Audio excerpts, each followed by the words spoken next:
Čestitke nadaljujete tudi v tej nesrečni sezoni z vrhunskimi rezultati, po drugem na Evropskem prvenstvu v Pragi, še drugi na tej prvi tekmi sezone svetovnega pokala. Kako ste doživeli ta današnji dan? Če sem čisto iskren, sem se pač želel v finalu. Je bila tako vožnja kot v polfinalu, tako bil cajt krepko hitrejši. Ampak pač mi ni steklo od štarta do cilja, tako da sem se malo cela podol, ampak dober.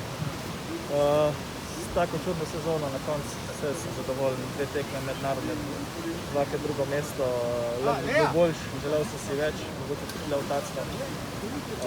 Čeprav se je bil zelo težko motivirati tudi pozno, pa je še tako, ki je bolj zimsko kot jesensko vreme.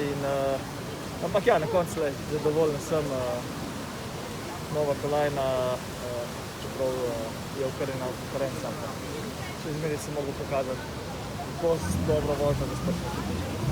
6 sedmic ste stopili na zmagovalne stopničke tu v Tacnu, ob 4 zmagah, danes tretji, drugi.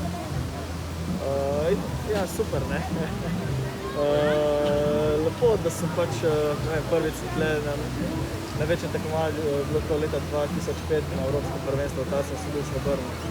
Zdaj zadnjo leto 2020-2015 pa tistem sem bil spet srebrn.